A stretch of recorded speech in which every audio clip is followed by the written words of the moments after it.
नमस्कार मित्रों, ओम digital study YouTube channel पर आप सभी का बहुत बहुत स्वागत अभिनंदन।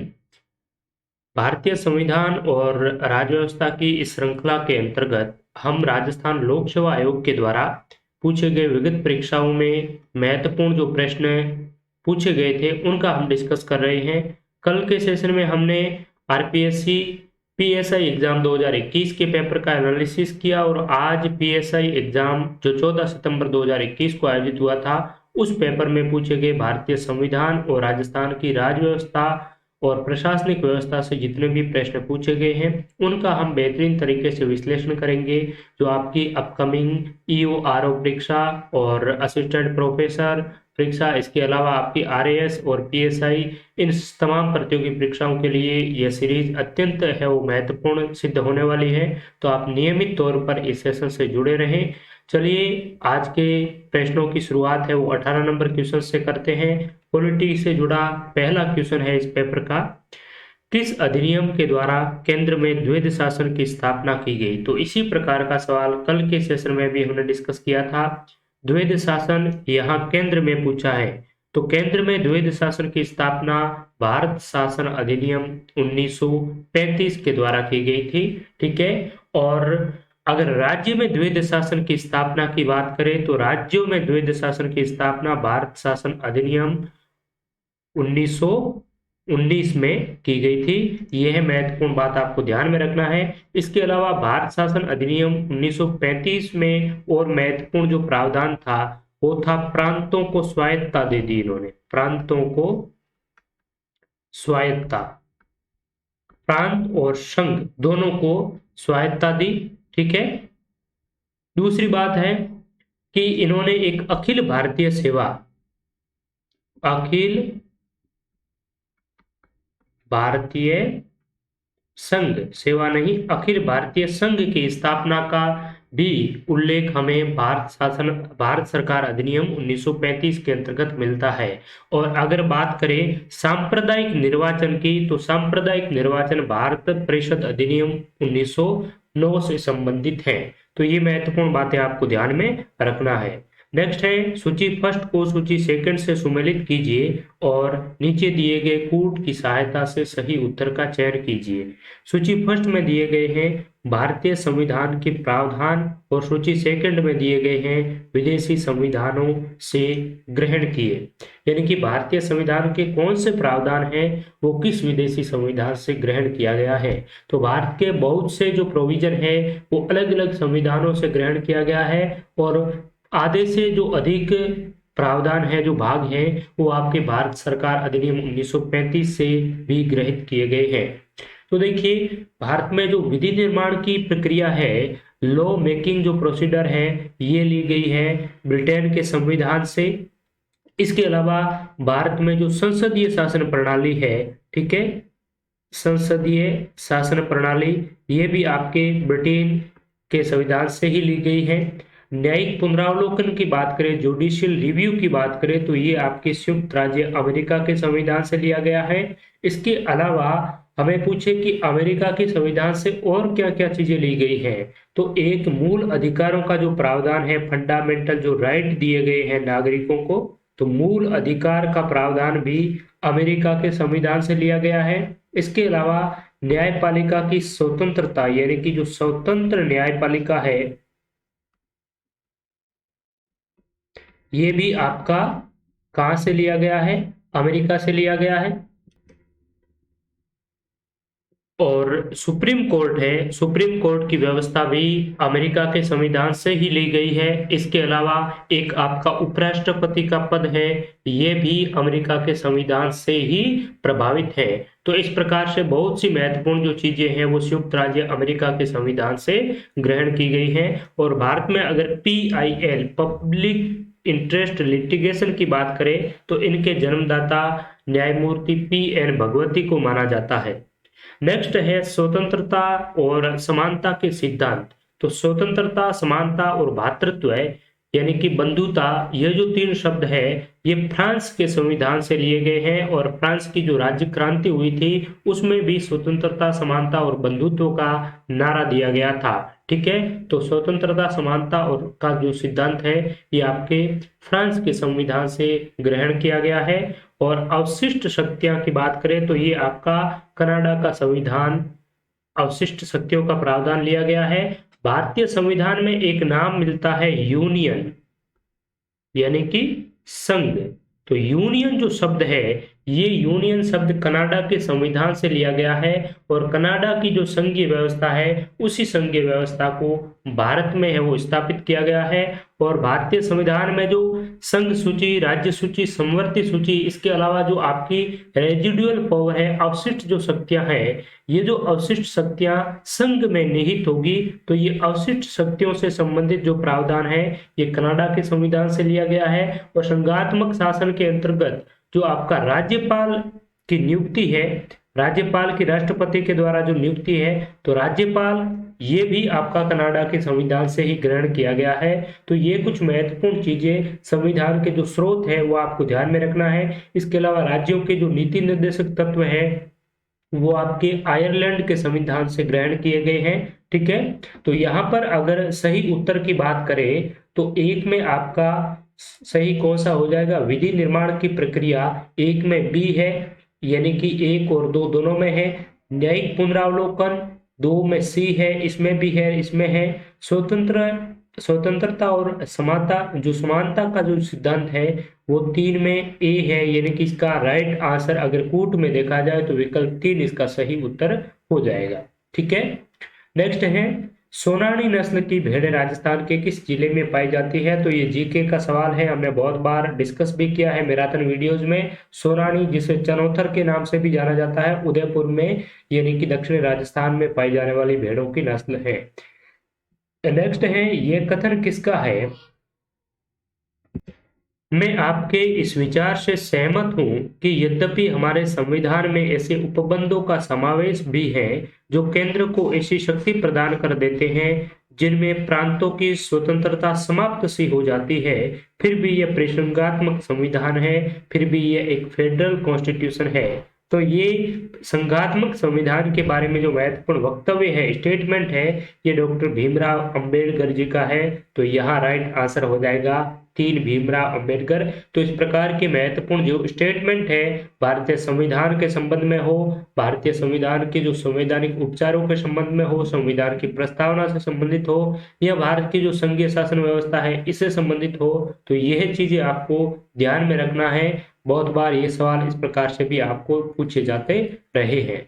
नेक्स्ट है राज्य सार्वजनिक प्रयोजनों के लिए अनिवार्य सेवा अधिरोपित कर सकता है, यानी कि कोई भी पब्लिक आपका पर्पज के लिए स्टेट है वो आपका क्या कर सकता है, कंपल्सरी सर्विस है उसको इम्पोज कर सकता है। तो ऐसी जो सेवा अधिरोपित करेगा राज्य, तो उसमें निम्नलिखित में से किस आधार पर कोई विभेद नहीं कर सकता, यानी कि राज्य कोई भी सार्वजनिक सेवा है वो अधिरोपित करेगा, अनिवार्य सार्वजनिक सेवा, तो उसमें किस आधार पर कोई भी किसी भी प्रकार का कोई डिस्क्रिमिनेशन नहीं होगा, कोई भेदभाव नहीं होगा। तो यहाँ दिया गया है धर्म, मूलवंश, जाति या वर्ग, लिंग, धर्म, मूलवंश या जाति, मूलवंश, जाति, उद्भव या जन्मस्थान, धर्म, मूलवंश, उद्भव या निवास। तो देखिए भारत का संविधान का अनुच्छेद जो 14 से 18 है ये समानता की बात करता है, इक्वलिटी की बात करता है।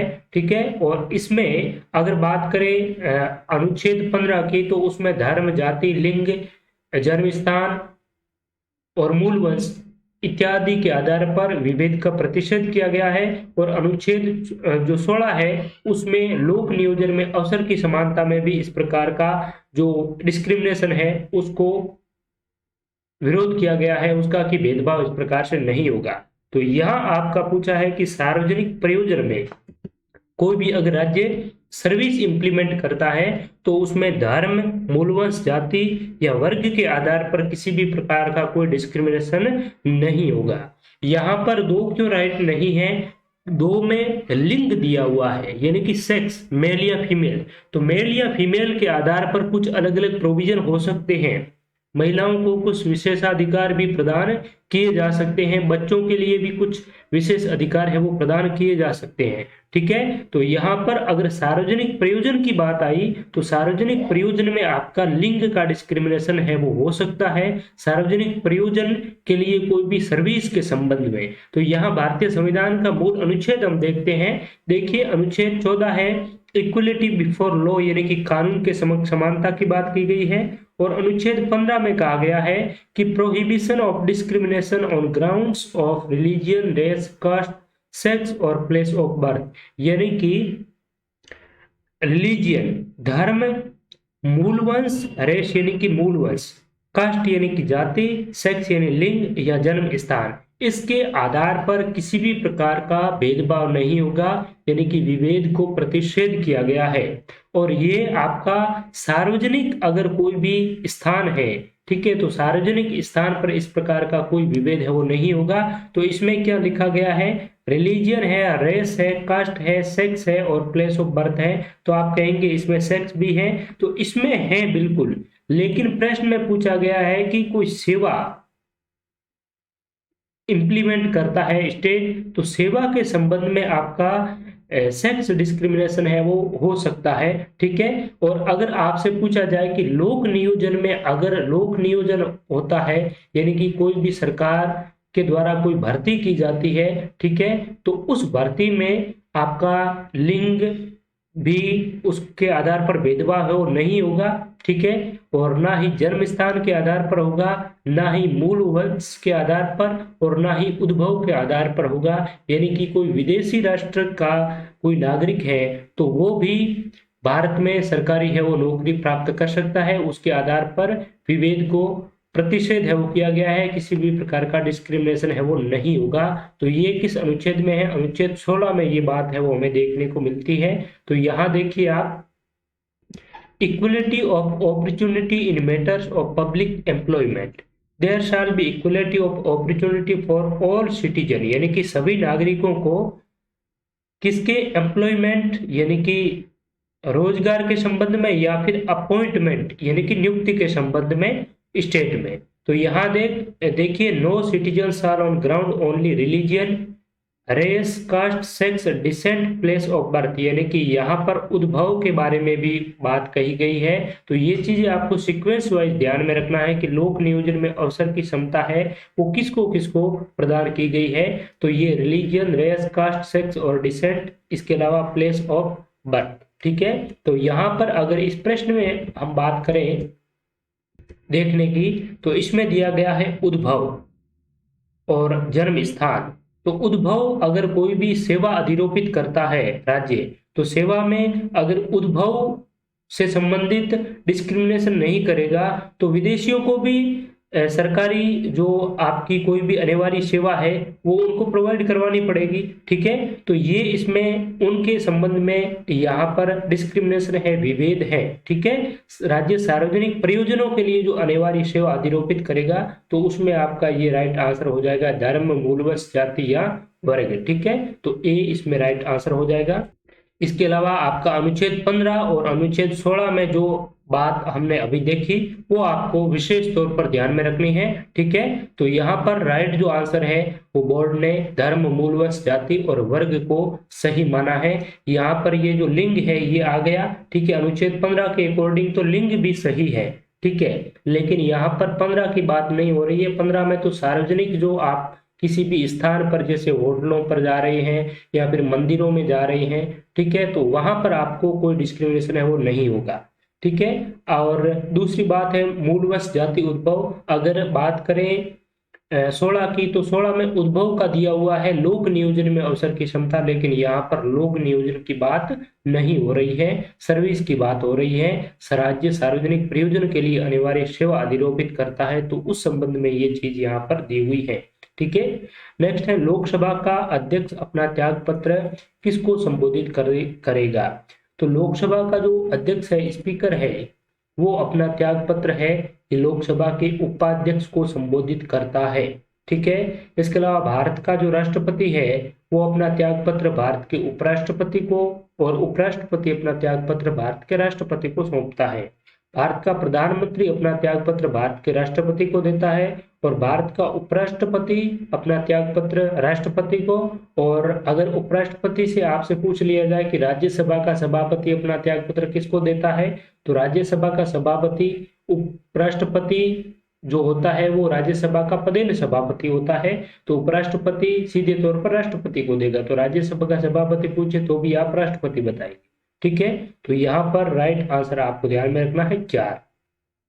नेक्स्ट है, राज्यों के किस समूह में द्विसदनात्मक व्यवस्थापिका है? तो द्विसदनात्मक जो व्यवस्थापिका है बाइकैमरल लेजिस्लेचर है, इसके संबंध में हमने कल के सेशन में भी डिस्कस किया था। भारतीय संविधान का आर्टिकल 169 है, ये विधान परिषद के उत्साधन और सृजन की बात करता है। ठीक है, और इसके तहत भारत की 6 राज्यों में विधान परिषदें भी अस्तित्व में है, यानी कि वहां पर द्विसदनात्मक व्यवस्थापिका है। द्विसदन से तात्पर्य हो गया विधान सभा और विधान परिषद। ठीक है, और विधान मंडल जो बनता है वो राज्यपाल, विधानसभा और विधान परिषद से निर्मित होकर विधान मंडल बनता है। अनुच्छेद 168 है, इसमें विधान मंडलों के बारे में जानकारी है। 69 में विधान परिषद के उत्साधन और सृजन की बात कही गई है। तो यहाँ पर देखा जाए तो राजस्थान में तो है नहीं, उत्तर प्रदेश में है, कर्नाटक में है, तमिलनाडु में है, बिहार में, महाराष्ट्र में, उत्तर प्रदेश में, कर्नाटक में। तो 2 राइट आंसर हो जाएगा। यहाँ गोवा में नहीं है, इसमें आपकी राजस्थान में नहीं है। तो 6 और 2 स्टेट कौन से हैं? तो एक तो हो गया आपका तमिलनाडु और एक हो गया आंध्र प्रदेश। ठीक है, तो एक ट्रिक है मैं आपको बता देता हूं। यहां आप देखिए, आम कहाँ ज्यादा बिकते हैं? उत्तर प्रदेश में आम ज्यादा बिकते हैं उत्तर प्रदेश में। ठीक है, तो ये आप ध्यान में रखना है। आम का मतलब होता है यहां पर आ से आंध्र प्रदेश, ठीक है, मैं से है महाराष्ट्र, ज्यादा ज्यादा यहां पर किसी भी तरह से इसमें कोई आपका स्टेट नहीं है। बी का मतलब यहां है बिहार और के का मतलब है कर्नाटक।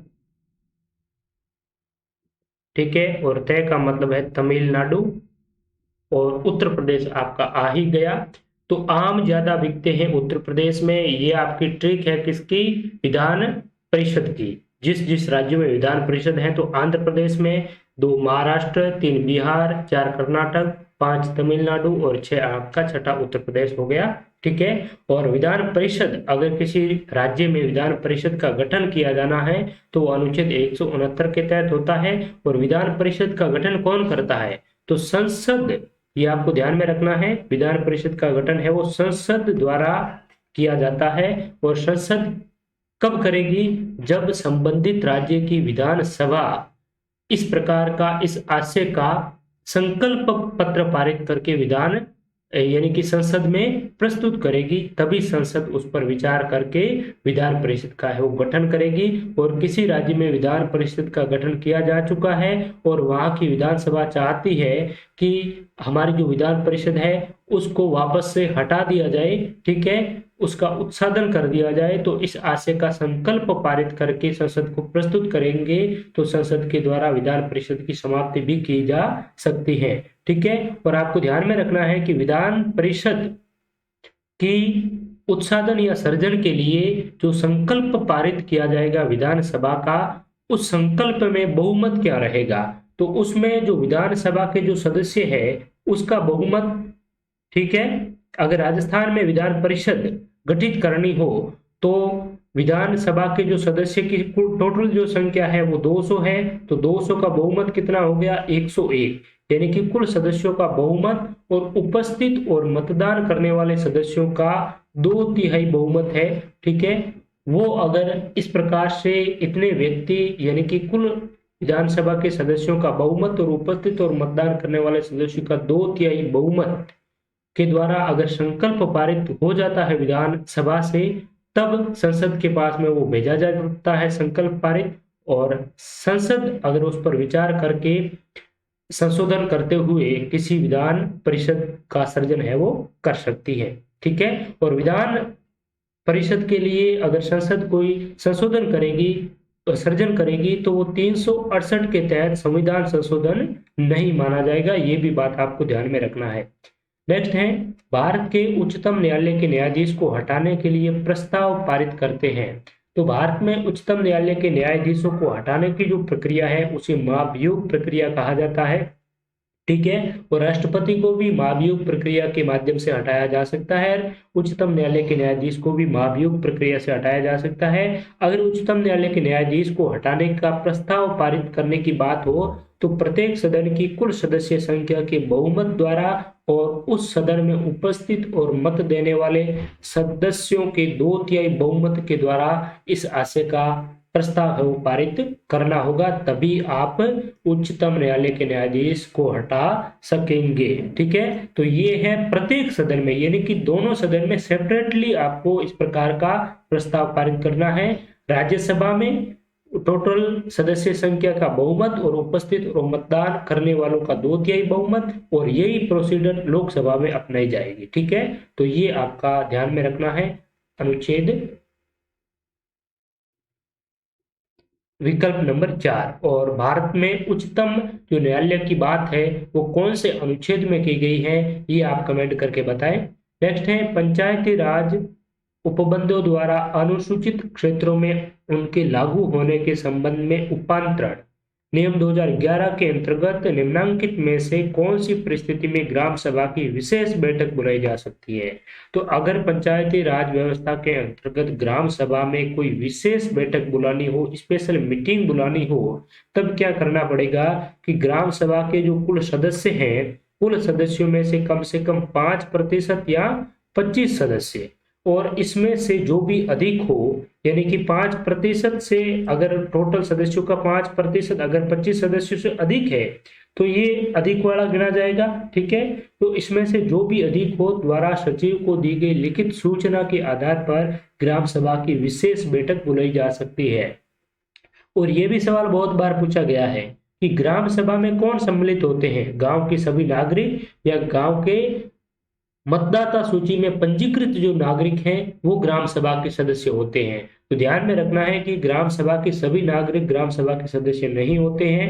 ग्राम सभा के सदस्य केवल वही व्यक्ति होते हैं जो उस ग्राम सभा के जो क्षेत्र है उस क्षेत्र की परिधि में निर्वाचक नामावली में जिनका नाम है, वोटर लिस्ट में जिनका नाम है, वही ग्राम सभा के सदस्य के रूप में काउंट होते हैं। और राजस्थान में, अगर भारत में पंचायती राज व्यवस्था की बात करें तो 73वां संवैधानिक संशोधन 1992 के द्वारा भारत में पंचायती राज व्यवस्था को संवैधानिक दर्जा प्रदान किया गया। और भाग 9 में अनुच्छेद 243 से अनुच्छेद 243 ओ तक भारत में ये पंचायती राज पंचायतों का वर्णन है, इन अनुच्छेदों के अंतर्गत मिलता है। और 29 विषय है पंचायतों को प्रदान किए गए हैं इस 73वें संवैधानिक संशोधन 1992 के तहत। तो ये पंचायतों से संबंधित महत्वपूर्ण चीजें ध्यान में रखना है। भाग 9 है, ये आपका 1956 में 7वें संशोधन के द्वारा विलोपित कर दिया गया था, और उसके बाद में 1992 में 73वें संवैधानिक संशोधन के तहत इसमें पंचायती राज को है वो इंसर्ट कर दिया था। नेक्स्ट है, राजस्थान के किस मुख्यमंत्री की काम चलाऊ सरकार यानी कि केयर जो टेकर गवर्नमेंट है उसके विरुद्ध विधानसभा में अविश्वास प्रस्ताव लाया गया। तो राजस्थान में अगर नो कॉन्फिडेंस मोशन की बात करें तो वो सर्वप्रथम 1952 में टीकाराम पालीवाल के विरोध में लाया गया था। टीकाराम पालीवाल के मंत्रिमंडल के विपक्ष में विरोध में लाया गया था एक निर्दलीय उम्मीदवार के द्वारा। तो यहाँ हम बात करते हैं, आइए राजस्थान में जो अविश्वास प्रस्ताव है उसके बारे में। तो अब तक राजस्थान के जो मंत्रिमंडल है उसमें कितनी बार अविश्वास प्रस्ताव है वो लाया जा चुका है। तो 13 बार अविश्वास प्रस्ताव लाया जा चुका है। और महत्वपूर्ण बात यह है कि एक बार भी इस अविश्वास प्रस्ताव से सरकार है वो गिरी नहीं है। ठीक है, तो हम यहाँ डिस्कस करेंगे कौन कौन से अविश्वास प्रस्ताव और कब लाए गए हैं। तो ये देखिए आपका नॉन कॉन्फिडेंस मोशन है। अविश्वास प्रस्ताव तब लाया जाता है जब कोई विपक्षी व्यक्ति या फिर कोई निर्दलीय उम्मीदवार को ये लगता है कि सरकार के पास में उचित बहुमत नहीं है और उसको उसमें विश्वास नहीं है सरकार में, और वो अपनी सरकार है वो खो सकती है। ठीक है, तो इस सरकार को गिराने के उद्देश्य से विपक्ष के व्यक्ति है वो अविश्वास प्रस्ताव है वो लेकर आते हैं। और सबसे पहले जो इंद्रनाथ मोदी है, ये निर्दलीय उम्मीदवार है, इन्होंने टीकाराम पालीवाल की मंत्रिमंडल के विरोध में आपका अविश्वास प्रस्ताव है वो लाया गया था। और यहाँ पर कांग्रेस की सरकार थी जिन्होंने 51.25% यानी कि 162 सीटें थी उस समय, और 162 में 82 जो सीटें थी वो कांग्रेस के पक्ष में थी। और अविश्वास प्रस्ताव यहाँ पर है वो परमिटेड नहीं हुआ था, ध्वनि मत से इसको नॉट परमिटेड है वो कर दिया गया था। तो सर्वप्रथम अविश्वास प्रस्ताव किसके विरोध में लाया गया? टीकाराम पालीवाल सरकार के विरोध में। किसने लाया? श्री इंद्रनाथ मोदी निर्दलीय उम्मीदवार ने। और इस पर वोटिंग कब हुई? 21 अक्टूबर 1952 में। और एक महत्वपूर्ण चीज ये है कि राजस्थान के ऐसे मुख्यमंत्री जिनके मुख्यमंत्री रहते सर्वाधिक बार अविश्वास प्रस्ताव लाया गया इसके मंत्रिमंडल के विरोध में, तो वो था मोहनलाल सुखाड़िया। क्योंकि मोहनलाल सुखाड़िया राजस्थान में सर्वाधिक बार मुख्यमंत्री रहे हैं, तो सर्वाधिक बार अविश्वास प्रस्ताव भी इन्हीं के विरोध में लाया गया था। इन्हीं के मंत्रिमंडल में 6 बार अविश्वास प्रस्ताव है वो मोहनलाल सुखाड़िया के विरोध में लाया गया था। पहली बार राजा मान सिंह ने, जो निर्दलीय उम्मीदवार थे, इन्होंने, और भैरव सिंह शेखावत ने, जनसंघ के नेता थे, इन्होंने अविश्वास प्रस्ताव लाया था 20 फरवरी 1958 को। ये भी आपका परमिटेड नहीं हुआ था। यानी कि 13 बार अविश्वास प्रस्ताव लाया गया और 13 बार ही सत्ता पक्ष विजय रही और सरकार गिरी नहीं। और 5 बार अब तक विश्वास प्रस्ताव लाया जा चुका है। ठीक है, और आपसे ये भी सवाल पूछा जा सकता है कि अंतिम बार राजस्थान में अविश्वास प्रस्ताव है वो कैबिनेट के विरुद्ध कब लाया गया था? तो अंतिम बार लाया गया था 29 जुलाई 1985 को। किसके विरोध में? हरिदेव जोशी की सरकार के विरोध में। और ये आपका बीजेपी के भैरव सिंह शेखावत, नाथूराम जो मिर्दा है लोकदल के थे, और प्रोफेसर केदार जनता पार्टी के, और सीपीआई के नेता और विधायक सोपत सिंह है, इन्होंने हरिदेव जोशी के विरोध में आपका अविश्वास प्रस्ताव है वो 29 जुलाई 1985 को लाया था। इसके बाद में अब तक एक भी बार है वो अविश्वास प्रस्ताव नहीं है वो लाया गया है। और विश्वास प्रस्ताव की बात करें तो आपको ध्यान में रखना है 5 बार विश्वास प्रस्ताव अब तक लाया जा चुका है। तो इस प्रकार से हमारा जो राइट आंसर हो जाएगा इसमें 2 टीकाराम पालीवाल। नेक्स्ट है राज्य सूचना आयुक्त की नियुक्ति किसके द्वारा की जाती है? तो सीधा सा सवाल है, राज्यपाल राज्य सूचना आयुक्त की है वो नियुक्ति करते हैं। और राज्य सूचना आयुक्त है कि राज्यपाल के समक्ष ही अपनी शपथ और प्रतिज्ञा है वो करता है। और राजस्थान में अगर बात करें सूचना आयोग की, तो जो आरटीआई है, राइट टू इंफॉर्मेशन एक्ट है, सूचना का अधिकार है, उसकी जो धारा 15 है, इसके तहत राज्य सूचना आयोग के गठन का प्रावधान किया गया है। और इसी के तहत राजस्थान में 13 अप्रैल 2006 को सूचना आयोग के गठन की गजट नोटिफिकेशन इसका जारी हुआ। और 18 अप्रैल 2006 को एमडी कोरानी ने राजस्थान के प्रथम मुख्य सूचना आयुक्त के रूप में पदभार ग्रहण किया। तो ये बात आपको ध्यान में रखनी है सूचना आयोग के संबंध में। नेक्स्ट है विशाखा बनाम राजस्थान सरकार प्रकरण में भारत के उच्चतम न्यायालय द्वारा जारी विशाखा गाइडलाइन का संबंध है। तो विशाखा गाइडलाइन का संबंध है यौन उत्पीड़न को रोकना, यानी कि कामकाजी महिलाओं के द्वारा वर्क प्लेस पर, कार्यस्थल पर यौन उत्पीड़न से संबंधित विशाखा गाइडलाइन है। और ये गाइडलाइन सुप्रीम कोर्ट ने 1997 को जारी की गई थी। और इसी गाइडलाइन के आधार पर 1997 से लगा करके 2013 तक जितने भी आपके सरकारी और निजी जितने भी आपके संस्थान है, इंस्टीट्यूशन है, ठीक है, वहां पर इसी गाइडलाइन का पालन किया जाता था।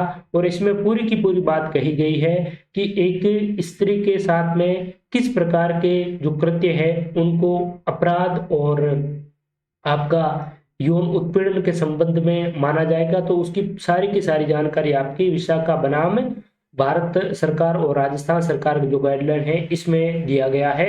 तो इसमें राइट आंसर हो जाएगा यौन उत्पीड़न या कामकाजी महिलाओं के द्वारा वर्क प्लेस पर यौन उत्पीड़न के संबंध में इसमें है वो दी गई है। और 2013 में ये आपका भारत सरकार ने इसका एक्ट भी बना दिया था। नेक्स्ट है, भारत के नियंत्रक एवं महालेखा परीक्षक कार्यकाल कितने वर्ष का होता है? तो controller and auditor general of India है, इसका कार्यकाल 6 वर्ष और 65 वर्ष की आयु जो भी पहले हो तब तक होता है। और कंट्रोलर और जो ऑडिटर ऑफ जनरल है इनकी नियुक्ति है वो कौन करते हैं?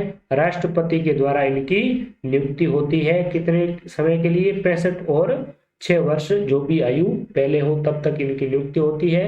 और इसका कार्य क्या होता है? संघ और राज्य के जो आपका लेखा है उनका जो धन से संबंधित वित्त का पर जो नियंत्रण है और वित्त का उचित जो उसका उपयोग है उसके संबंध में लेखा जोखा से संबंधित जो अकाउंटिंग से संबंधित काम होता है वो नियंत्रक और महालेखा परीक्षक का होता है। और आपको यह भी ध्यान में रखना है कि नियंत्रक और महालेखा परीक्षक है वो अपनी वार्षिक रिपोर्ट किसको सौंपता है? तो वार्षिक रिपोर्ट संघ के मामले में राष्ट्रपति को सौंपता है और राज्यों के मामले में प्रत्येक राज्य के राज्यपाल को सौंपता है। और राष्ट्रपति उस रिपोर्ट को संसद के समक्ष पेश करता है और राज्यपाल उस रिपोर्ट को विधानसभा में पेश करता है। आपको यह भी जानकारी ध्यान में रखना है कि राज्य के लिए और केंद्र के लिए अलग अलग महालेखा परीक्षक नहीं होता है। नियंत्रक और महालेखा परीक्षक है ये भारत में एक ही होता है जो राज्यों के लिए भी काम करता है और संघ के लिए, केंद्र के लिए, केंद्र सरकार के लिए भी यही कार्य करता है। ठीक है, तो ये बात आपको ध्यान में रखनी है। और भारतीय संविधान का आर्टिकल 148 है, ये नियंत्रक एवं महालेखा परीक्षक के जानकारी है वो देता है। ठीक है, 148, 49, 50, 51 इन अनुच्छेदों में नियंत्रक महालेखा परीक्षक के जो नियुक्ति है, कार्य है, कर्तव्य है, इन सारी चीजों का हमें वर्णन मिलता है। नेक्स्ट है, यदि उपराष्ट्रपति का पद रिक्त है तो भारत का राष्ट्रपति किसे संबोधित करते हुए अपने त्याग पत्र देगा?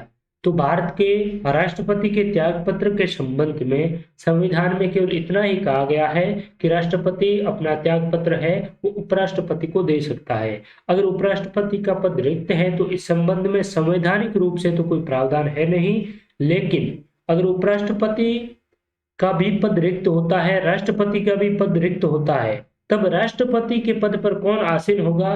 तो यह बात बाद में संवैधानिक संशोधन करके जोड़ी गई थी। और अगर आपसे पूछ लिया जाए कि राष्ट्रपति का पद रिक्त हो और उपराष्ट्रपति भी कोई त्याग पत्र दे दे या फिर उपराष्ट्रपति का भी उस समय निधन हो जाए तो क्या सिचुएशन होगी? तो राष्ट्रपति के पद पर बैठेगा भारत के सर्वोच्च न्यायालय के मुख्य न्यायाधीश। ठीक है, और वो अधिकतम 6 माह तक कार्य संभाल सकता है और 6 माह के अंदर अंदर राष्ट्रपति के चुनाव कराना आवश्यक है। तो यहाँ पर इस सवाल का अगर जवाब देखा जाए, लोकसेवा आयोग ने अपनी जो इसकी आंसर की है उसमें इसका उत्तर है वो उपराष्ट्रपति है वो माना है प्रोविजनल मॉडल आंसर की में, और फाइनल आंसर की PSI की इन्होंने जारी नहीं की है। ठीक है, तो ये चीज है। नेक्स्ट है, राजस्थान लोक सेवा गारंटी डिलीवरी अधिनियम के संबंध में क्या सही नहीं है? तो Rajasthan guarantee delivery of public service act है, ये 2011 में अस्तित्व में आया था और इसके प्रारंभ में 15 विभागों की 108 सेवाओं को इसमें सम्मिलित किया गया है। सरकार ने सेवाएं प्रदान नहीं करने और उसमें देरी होने पर जुर्माने का भी इसमें प्रावधान है। नियत समय सीमा की गणना करते समय अवकाशों को शामिल नहीं किया गया है, तो ये बात भी सत्य है। यहाँ लिखा गया है प्रथम अपील, द्वितीय अपील, पुनरीक्षण आवेदन के साथ फीस संदेह होगी, तो फीस है ये देय नहीं होगी। अगर आप पहली अपील कर रहे हैं, सुनवाई नहीं हो, उसके बाद में दूसरी अपील कर रहे हैं या फिर आप कोई भी इसके पुनरीक्षण अपील कर रहे हैं, ठीक है, रिवीजन रिक्वेस्ट कर रहे हैं, तो भी आपको किसी भी प्रकार की फीस देने की नहीं होगी। फीस केवल आपको स्टार्टिंग में एक बार ही जो निर्धारित है वो देनी होगी। तो यहाँ पर राइट आंसर हो जाएगा 4। और राजस्थान लोक सेवा गारंटी अधिनियम लागू कब हुआ? तो 14 नवंबर 2011 को ये आपका प्रवर्तन में आया था, अशोक गहलोत के मुख्यमंत्री रहते हुए। नेक्स्ट है, कौन सी राज्यपाल के पद के लिए शर्तें हैं? तो यहाँ पर प्रश्न को ध्यानपूर्वक पढ़ते हुए आपको आंसर देना है।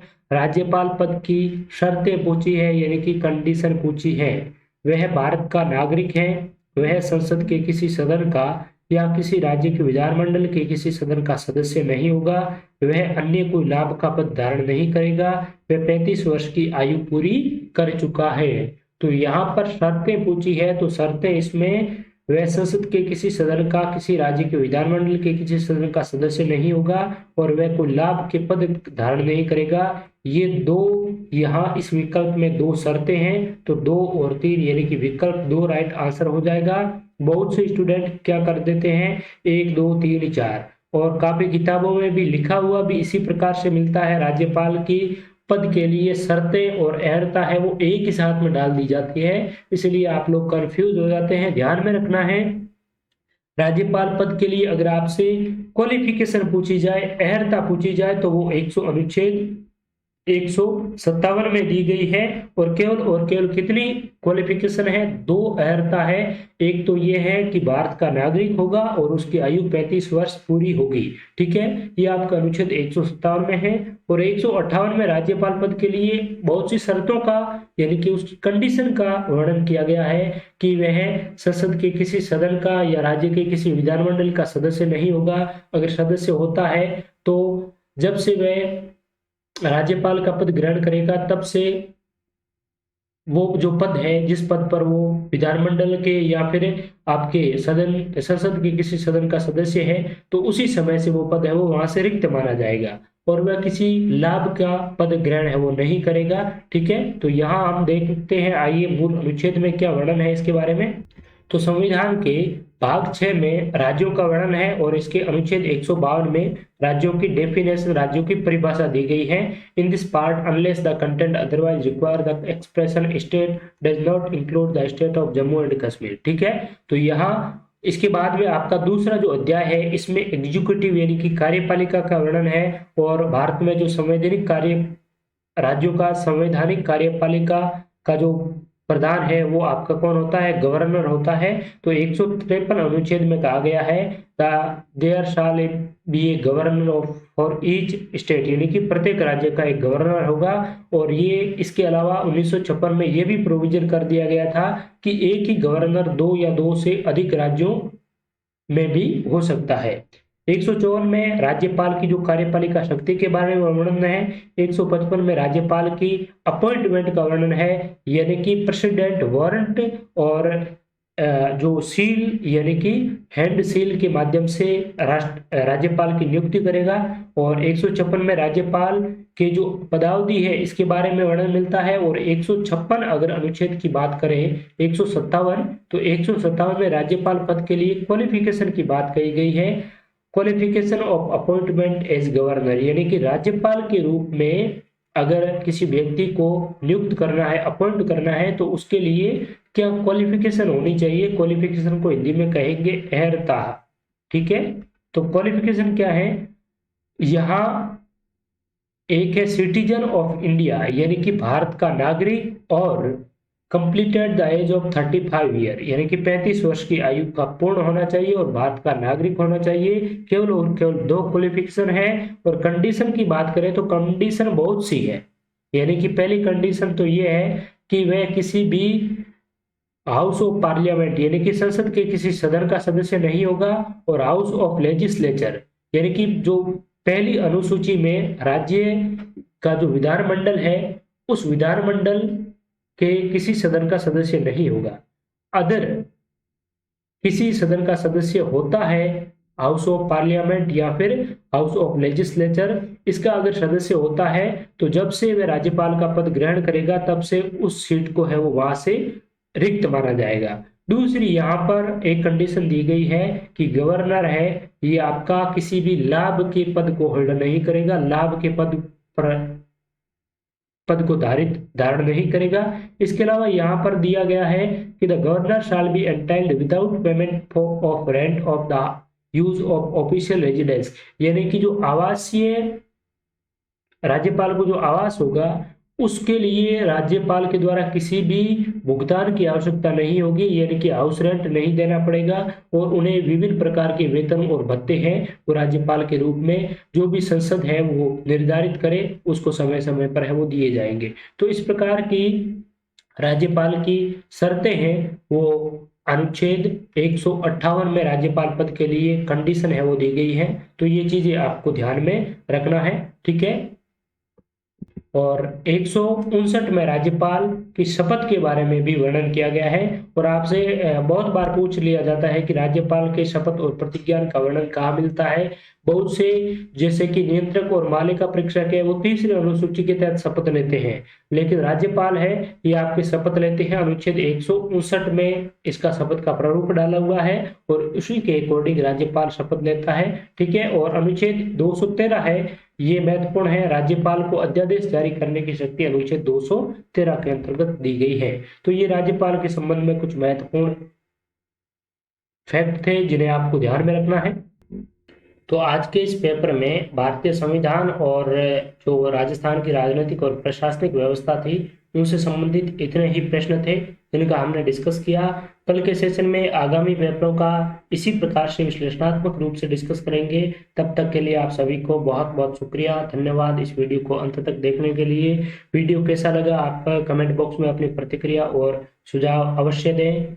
और भी आपके कोई डाउट हो, क्वेरी हो तो कमेंट सेक्शन में आप जरूर लिखें। आप सभी का एक बार पुनः बहुत बहुत धन्यवाद। और इस चैनल पर आप पहली बार देख रहे हैं तो इस चैनल को सब्सक्राइब करके पास का जो बेल का आइकन है उसे क्लिक अवश्य करें ताकि नेक्स्ट जो वीडियो है उनकी भी आपको नोटिफिकेशन समय समय पर मिलती रहे। इसके अलावा इस वीडियो के नोटिफिकेशन के लिए आप हमारा टेलीग्राम चैनल ज्वाइन कर सकते हैं और बेहतरीन क्वालिटी टेस्ट सीरीज के लिए आप Om digital study mobile application को ज्वाइन कर सकते हैं।